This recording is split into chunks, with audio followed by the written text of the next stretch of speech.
코로나19 국내 확진자 숫자가 가파르게 증가하고 있습니다. 밤사이 370여 명이 늘어 현재 3,500명을 넘어섰습니다. 네, 대구 경북 지역의 확진자의 80% 이상이 집중돼 있습니다. 자세한 내용 백순영 가톨릭 의대 교수 모시고 자세하게 이야기 나눠보겠습니다. 어서 오십시오. 네, 안녕하십니까.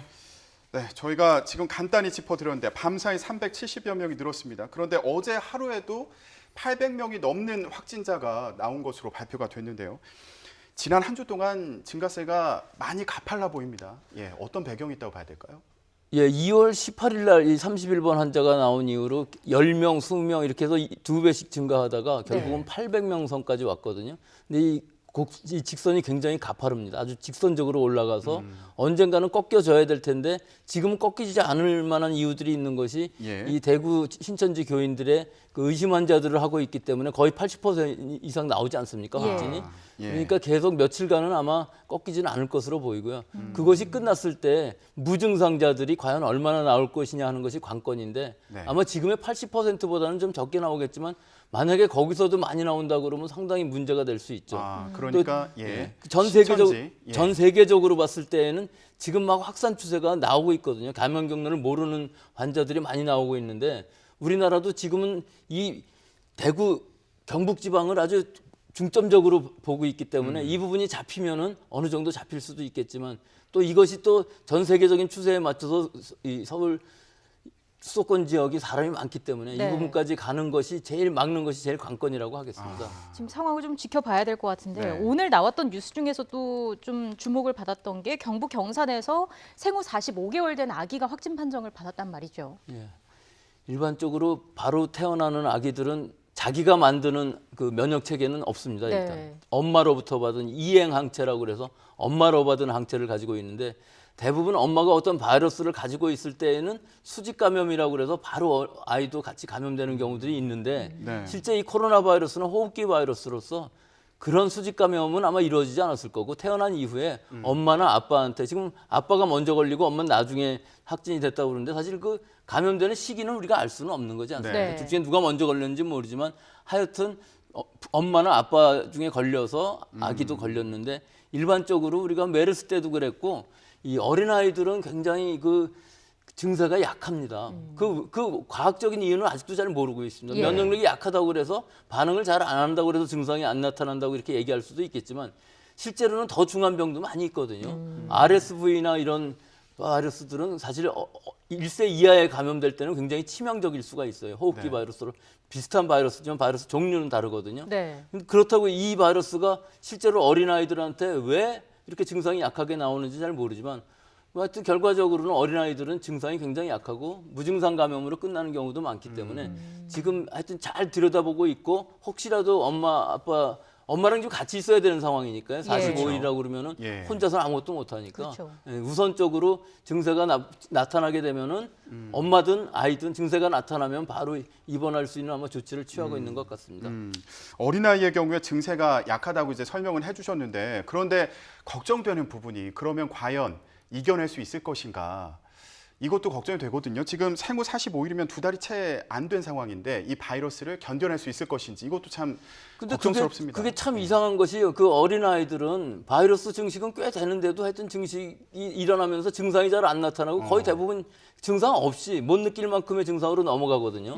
그래서 사망자도 없고 증상도 굉장히 가볍기 때문에 실제로는 뭐 이겨낸다기보다 거의 대부분 그렇게 해서 넘어갔기 때문에 중국에서도 역학적으로 보면은 그런 어린아이들이 뭐 중증이 돼서 사망했다는 케이스가 한 케이스도 없어요. 그러니까 이겨낼 것으로 봅니다. 이번에도 잘 치료가 되기를 그렇게 바라겠습니다. 전례를 봤을 때 크게 걱정할 수준은 아니다라는 말씀이시고요. 지금 대구 경북 지역에서 확진자의 86%가 집중돼 있는 상황입니다. 근데 앞으로도 이 지역의 확진자 수는 더 증가할 것으로 보이는데요. 먼저 중앙재난대책본부의 브리핑 내용 먼저 듣고 돌아오겠습니다. 신도들의 검사가 완료되는 향후 며칠간 대구 지역의 확진 환자 발생은 상당 수준 계속될 것으로 예상됩니다.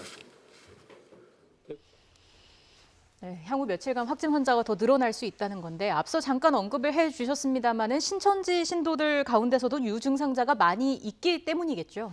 이 대구 신천지 대구교회에 그 교인들이 약 9,300명 정도 된다고 그러는데 그 명단은 다 받았고 네. 그중에 한 1,000여 명을 조사를 해서 거의 다 해서 지금 이 환자들이 나오고 있기 때문에 이 무증상자들 중에서도 또 상당 부분 나올 수 있어서 아직 예측을 하기는 곤란하지만 일단은 유증상자 중에서 많이 나오는 건 사실이고 예. 그 부분이 80% 양성률을 나타냈기 때문에 향후 며칠간도 이 검사 결과가 나올 때까지는 뭐 가파르게 증가할 수는 밖에는 없겠지만 예. 그 이후가 관건입니다. 그 나머지 무증상자들에서 과연 얼마나 양성률이 나올 것이냐 하는 것이 이 추세가 지금 꺾일 것이냐 하는 것은 우리는 지금 대구 경북 지방의 신천지가 거의 대부분을 차지하고 있거든요. 네. 이 통계를 보면은 그 외에는 거의 없습니다. 숫자로 봐서도. 그래서 네. 이 신천지 교인들 중에 확진자가 얼마나 꺾일 수 있느냐 하는 것이 지금으로서는 관건이죠. 네, 어제 중앙재난안전대책본부 발표 내용을 보면 국내 신천지 신도 가운데 17만여 명에 대한 그 검사를 진행을 했고 그 중에서 유증상자가 3,381명으로 확인돼서 조치하고 있다 이렇게 얘기를 했습니다. 이게 결국에는 앞으로 신천지 그 교인들에 대한 조사 결과에 따라서 계속 확산할 건지 아니면 확산세가 꺾일 건지 이걸 좀 기다려봐야 되는 그런 상황이라고 볼 수 있겠군요. 근데 현 시점에서 보면요. 벌써 이 신천지 이게 2월 18일 날 31번 환자가 나온 이후로 계속 신천지였거든요. 네. 그럼 지금 시간이 상당히 많이 흘렀습니다. 그래서 신천지 환자들에서 양성이 나오는 것하고 네. 또 이제는 일반 사회 이 사람들이 교회에 갔을 때는 교인이지만 밖에 나오면 일반 시민 아닙니까? 네. 그 일반 시민들에서 지역사회 감염이 얼마나 됐느냐 하는 것이 네. 또 관건인 것이 그러니까 우리는 지금 알 수가 없어요. 그렇게 되면. 왜 그러냐면 지금은 신천지 교인이라는 것이 밝혀지지만 이 사람들이 한 달이 건너고 두 달이 건너서 전염이 됐다면은 네. 그 이후에는 신천지랑 관련을 알 수 없게 되거든요. 아. 그러니까 그런 지역사회 감염이 이런 전파가 많이 안 이루어졌기를 바라는 것이지 네. 지금으로서는 예측을 하기가 어려운 것이 실제로 이 대구 경북 지방 이외에도 환자들이 상당히 많기 때문에 지금으로서는 이것만 잡으면 된다 하는 것은 아직은 예단하기 어렵다고 봅니다. 그렇군요. 검사가 진행되기 전에 사회 활동을 하면서 전파됐을 가능성도 배제할 수 없다. 네, 그렇습니다. 예. 예. 그럼 그 지역사회 전파가 이루어졌는지 그 여부는 어느 정도 시간이 지나야 파악을 할 수 있을까요? 그거는 지금으로 봐서는 알 수가 없죠. 지금은 일단은 신천지 교인들 중에서 유증상자 또 그다음에 무증상자를 이제 다 조사하고 나면 시간이 또 상당히 많이 흐를 겁니다. 네. 그랬을 때 실제로 양성자가 얼마나 있을지 일반 사회에서요. 지금도 굉장히 감염원을 모르고 있는 환자들도 있고 실제 그 감염원을 모르는 확진자들이 신천지랑 관계가 있는지 없는지는 지금 그거를 밝힐 시점은 아니라고 봅니다. 너무나 예. 그 방역 당국이 지금 바쁘기 때문에 네. 지금은 우선 의심 환자가 확률이 높은 쪽부터 먼저 잡아야 되기 때문에 실제로는 그 부분까지 아직 예측하기는 좀 너무 이른 것 같습니다. 네. 대구 지역을 좀 짚어보면 확진 환자 가운데 80%는 경증이라고 하고 20% 정도가 호흡기 증상이 있는 환자다 이렇게 전해지고 있는데 호흡기 증상이 있다는 게 어떤 의미고 그리고 어떤 조치가 필요하다고 봐야 될까요? 근데 결과적으로 보면은 80%가 경증으로 끝나지만 또 20%가 중증으로 가지만 네. 실제로는 젊은 사람들 이 80%라는 사람들은 어떤 역할을 하냐면 대부분 이 바이러스를 갖고 있으면서도 증상을 못 느끼고 또 이 바이러스가 굉장히 어려운 것이 초기에도 굉장히 많은 바이러스를 증식하면서도 면역력이 있는 사람들은 증상을 안 나타내거든요. 그러니까 계속 사회 활동을 하게 되죠. 그리고 실제 피해를 보는 사람들은 고령층들, 20%라는 건 거의 60대 이상들이 지금 다 문제가 되지 않습니까? 네. 그런데 처음에 검진을 하는 진단하는 시점에서 보면은 중증, 경증 이것을 나눠야만 됩니다. 그런데 예. 그 현재의 상태가 중증이냐 경증이냐가 중요한 건 아니에요, 사실. 예. 지금도 사망하시는 분들을 보면은 경증이지만 아무런 증상도 없는데 그 다음날 13번 환자 같은 경우 사망자인 경우 25일 날이라고 진단을 얘기했지만 사실은 26일 날 번호로 진단이 됐고요. 27일 날 새벽에 돌아가셨어요. 근데 이 부분 조심해서 봐야 될 이유가 이분이 74세입니다. 네. 20년 전에 신장 이식 수술을 받으셨어요. 그럼 그 얘기는 뭐냐 하면은 그 지난 20년 동안 면역 억제제를 계속 먹어야만 자기 신장을 기능을 유지할 수 있었던 거거든요. 예. 면역이 없는 상태예요. 면역 부전이라고 우리는 표현을 하는데 이런 경우에는 이 바이러스가 만약에 감염이 되면은 바로 사망할 수 있는 것이 폐가 완전히 하얗게 돼서 완벽한 폐렴이 진행됐어도 면역 시스템이 잘 작동을 안 하니까 증상이 없어요. 그러면은 경증으로 분류가 되는 거 아니겠습니까? 예. 그래서 자가격리가 되고 치료를 못 받아보고 또 이 자가격리를 하고 경증이냐 중증이냐는 걸 판단하는 것을 의사 선생님이 잘 보고서 호흡도 들어보고 우리 이렇게 문진하고 뭐 여러 개 청진기도 대보고 이런 거 하지 않습니까? 네. 호흡 소리도 들어보고 그럼 다 알 수가 있어요, 금방. 웬만한 내과 선생님들 알 수가 있고 또 정 의심가 하면 CT 한번 찍어봐서 CT 결과에 조금이라도 폐렴이 있다면은 나이랑 기저질환을 생각해서 바로 이송을 했어야 되는데 그걸 놓쳐서 바로 사망하셨거든요. 그러니까 병원에 가보지도 못했고 문 앞에서 돌아가셨으니까요. 진단을 받고 확진된 다음에 바이러스가 있다는 것만 알았지 실제 증상은 전혀 의사 선생님이 진단한 것이 아니거든요. 예. 근데 바로 보면 알 수 있는 상황이에요. 74세 고령인데다가 완전히 면역 부전인데 바이러스가 있다. 그럼 네. 이 사람이 그 안에서는 제1번으로 이송이 됐어야 되는데 그게 안 이루어져서 사망하는 케이스들이 생기면 이거 전에도 생겼었는데 이런 게 생기면 예. 곤란하다 이거죠. 그리고 또 하나는 이 진단이라는 것도 그렇습니다. 이 진단을 우선순위가 지금은 신천지 환자 또 그 중국하고 접촉점이 있었던 사람들, 뭐 해외 여행력이 있느냐, 뭐 이런 거 갖고서 먼저 우선순위를 두는데 네. 그렇게 되면은 대구 시민들이 이제 그런 불만이 나오는 거 아니겠습니까?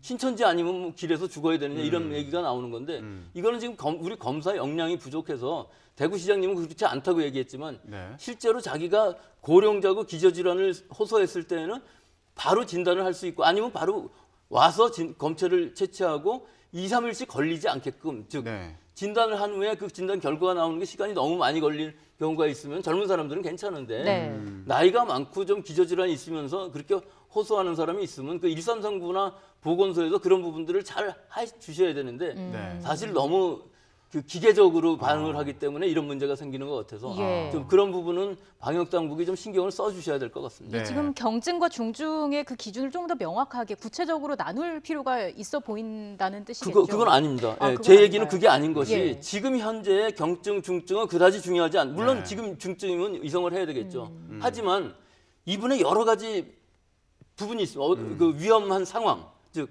연령. 네. 연령이 60대 이상이면 일단 사망률이 높아가거든요. 80대가 넘어가면 14, 15%까지 가니까 일단 연령이 높으면 우선 생각해야 되고 예. 그다음엔 기저질환 아니겠습니까? 네. 뭐 여러 가지 기저질환이 있어요. 제일 중요한 게 심질환이나 이런 것들이 제일 중요한데 고혈압, 뭐 당뇨, 암 치료 이런 게 다 중요한데 지금 그 환자를 보고 나니까 지금 생각나는 것이 무조건 이식을 받은 환자는 생각도 할 거 없이 보내야 된다 하는 것이 이 판단을 의사 선생님이 해야 된다는 것이죠. 예. 근데 지금 현재는 그걸 못 하고 있습니다. 보건소 직원이나 혹은 지금 1,300명 오늘만 하면 한 1,500명 정도 입원 못 하고 자가격리하고 있을 것 같은데요. 네. 이분들의 그 판단, 경증이냐 중증이냐 이송해야 되느냐 하는 판단은 꼭 의사 선생님이 여러 가지 임상 진찰을 하고서 그러고서 결정해야지. 지금 현재 경증이라고 그래서 안심할 건 아니라는 네. 얘기를 말씀드립니다. 네, 알겠습니다. 지금 당장 중증이다, 경증이다 이렇게 나누긴 어렵지만 예를 들어서 고령자라거나 수술을 받았거나 기저질환이 있다거나 이런 경우에는 우선순위를 두고 좀 더 면밀한 진찰이 필요하다. 예, 예, 그렇습니다. 이런 말씀으로 이해가 됩니다. 아까 고혈압과 또 암치료, 이식 치료를 받은 경우에는 더 면밀하게 봐야 된다, 우선순위를 둬야 된다 이렇게 말씀하셨는데 특별히 또 위험성이 높다 하는 질환을 꼽을 것들이 있을까요? 제일 중요한 게 그 순환계 질환이죠. 심혈관계 질환이 이 바이러스가 제일 위험하다는 그런 결과들이 중국에서 나와 있기 때문에 예. 우리는 지금 뭐 그 3,000건이 넘어갔어도 임상 데이터는 별로 많이 없습니다. 지금 네. 치료라는 것은 숫자가 대구 경북 지방의 환자가 너무 많아서 실제로 임상 데이터는 그렇게 많지 않을 겁니다. 예를 들어서 지금 28번 환자까지는 전부 음압 격리병실에 들어가서 집중 치료도 받고 뭐 여러 가지 항바이러스제도 하고 상당히 많은 임상 데이터가 있긴 하지만 네. 그 이후의 환자들은 다 대구 경북 지방에서 나왔고 실제로 굉장히 의료 공백 상태가 지금 일어나고 있는 상황이기 때문에 어떻게 치료해야 될지에 대한 것도 입원실조차도 없기 때문에 이 중증 환자, 경증 환자들을 어떻게 분류해서 어떻게 나누고 입원실을 얼마나 효율적으로 쓰고 하는 것들 때문에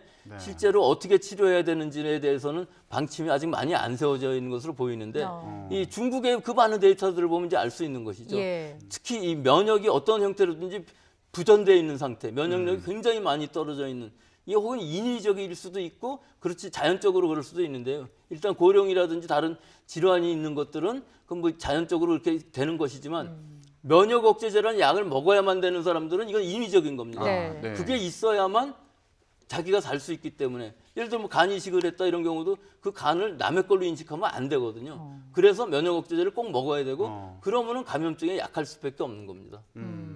교수님 이 경우는 어떻습니까? 완치 판정을 받고 퇴원을 했다가 다시 감염되는 사례가 나오지 않았습니까? 이건 어떻게 봐야 되는 거죠? 처음에는 저희들이 그 변이도 생각을 해봤었습니다. 네. 즉 이 바이러스가 굉장히 변이가 잘 되는 바이러스이기 때문에 그 작년 12월 달에 처음 생겼을 때의 그 바이러스하고 지금 유행하는 바이러스하고 과연 같은 것일까? 이게 만약에 다르다면은 즉 우리가 면역이 생긴다는 건 우리 몸에 항체가 생긴다는 뜻이거든요. 항체가 붙는 부위가 바뀌면은 우리 항체가 쓸모가 없어져서 새로운 바이러스가 되는 겁니다. 이러면은 코로나 20이라는 게 생길 수 있는 것이죠.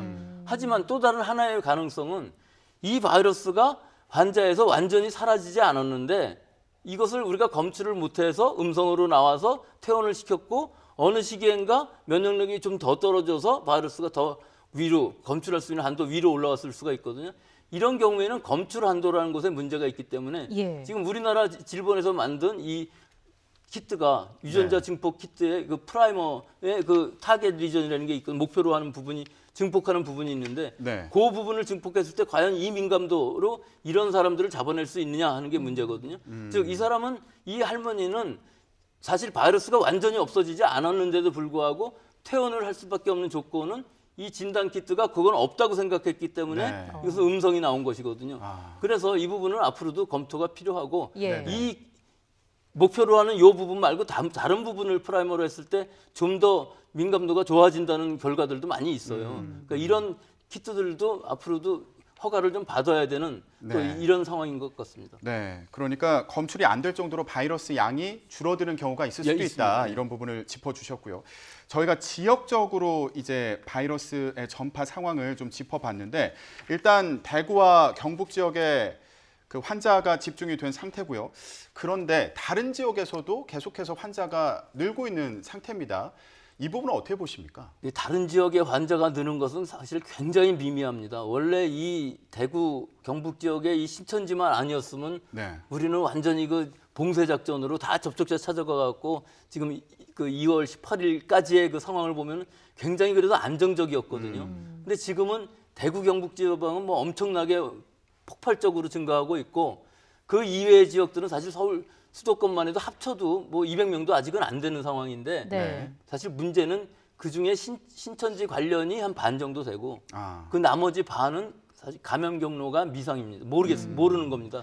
그 부분들을 지금 집중적으로 그 접촉자를 다 찾아가 갖고 전부 진단을 할 수가 없는 상황이라 좀 어려운 부분이 있는데 예. 그 부분들은 지금으로 봐서는 이 전체적으로 물론 방역에서 이 봉쇄라는 다 찾아가서 하는 것도 중요하겠지만 예. 지금은 어떻게든지 빨리 병상도 다 잘 확보를 하고 효율적으로 쓰고 또 이 환자들도 잘 찾아내는 접촉자가 아니더라도 지금 얼마든지 발생을 할 수 있는 상황이니까 네. 가능한 한 많은 수를 진단해서 많은 수를 격리하고 많은 수를 치료해서 이 피해를 최소화해야 되는데 실제로 지금 보면은 그 완화 부분에 있어서도 잘 안 이루어지고 있는 것은 있거든요. 근데 결국은 이 신천지가 잡힌다 그러면은 전체적으로 우리 여력도 많이 생기고 네. 또 지금 환자들도 2월 18일 이후에 급격히 증가했기 때문에 퇴원 환자 수가 별로 없는 것이지 실제로는 10명에 8명은 가볍게 앓고 나가는 것이기 때문에 퇴원 환자도 급격히 늘 수 있는 상황이라 뭐 그렇게까지 우려가 되는 것은 아니지만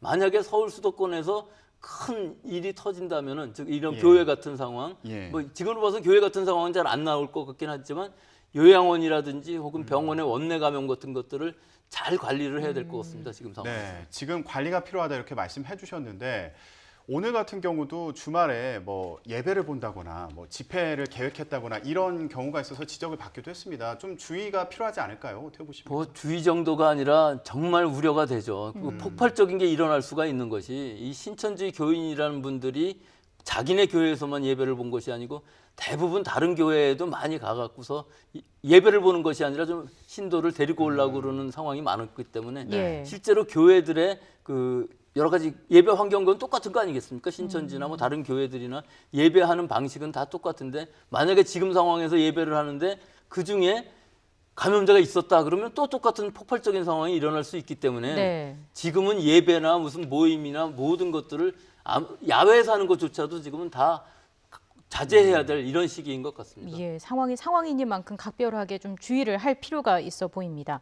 앞서 교수님께서 병상 확보가 관건이라는 말씀을 해주셨는데 지금 대구에서는 확진자가 뭐 폭발적으로 늘다 보니까 병상이 부족해서 자가격리 중에 자택에서 대기를 하던 중에 확진 환자가 사망하는 일도 있지 않았습니까? 예. 이렇게 좀 자택 대기 중에 갑자기 상태가 악화하거나 이럴 가능성이 충분히 있다는 의미겠죠. 이 바이러스가 진짜 어려운 이유가 네. 굉장히 전파력이 강하고 즉 증상이 없는 상황에서도 굉장히 전파력이 강한데 또 한 번 나빠지기 시작하면 바로 사망할 수 있는 케이스가 굉장히 많기 때문에 치사율 자체는 그렇게 높지 않지만 이 바이러스에 의해서 사망하는 사람이 많이 나올 수 있는 부분이 빨리 진단하고 치료에 들어가야지 치료 시기를 놓치게 되면 바로 사망하기 때문에 이 부분이 제일 중요한 것이고요.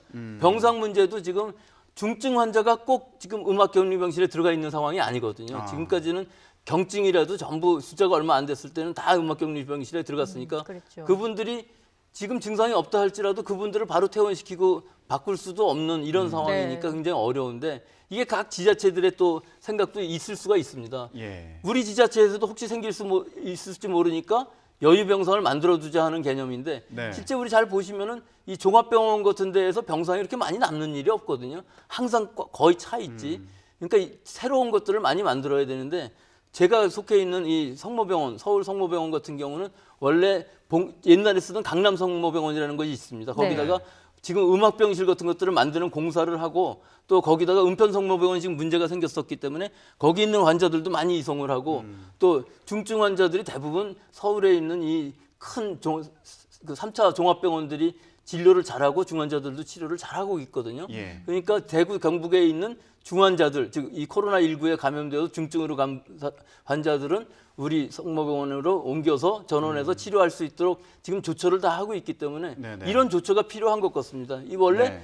영리병원은 아니지만 이 일반적인 의료기관들은 사실은 적자가 나면 안 되는 거거든요. 네. 평소에는. 하지만 이런 위기에서는 적자가 나는 건 뭐 문제가 아니라 환자들을 빨리 받아줘야 되는 또 한 가지는 이것은 정부에서 어느 정도 강제적으로 이것을 효율적으로 쓸 수 있도록 해야지 네. 지자체의 생각을 얘기하기 시작하면 이 병상의 효율적인 이용은 절대로 불가능합니다. 네. 그렇기 때문에 그 부분은 정부에서 이 법이 있다고 하니까 강제적으로 수용을 해서라도 이송 전원할 수 있게끔 이것은 일구만이 아닙니다. 일반 예. 환자들도 전원을 해야만 됩니다. 네, 알겠습니다. 중증 환자, 고령자 같이 좀 위급한 경우에 대해서는 이렇게 다른 병원으로 옮겨서 치료를 받을 수 있게끔 해야 된다 이런 말씀 해주셨고요. 그리고 아마 시청자분들 중에 이 부분 궁금하신 분들 많을 겁니다. 백신이나 치료제 이거 언제쯤 나오는 건가? 만약에 당장 나올 수 없다면 어떻게 치료를 하고 또 어떻게 예방을 해야 되는 건가 궁금하신 분들 많을 텐데요. 그러니까 지금 말씀하신 걸 다 얘기하면 굉장히 긴데요. 일단 백신이라는 것은 예. 개발하는 것은 간단합니다. 지금 뭐 이번 주 내에도 수주 내로 개발하겠다는 데도 있지 않습니까?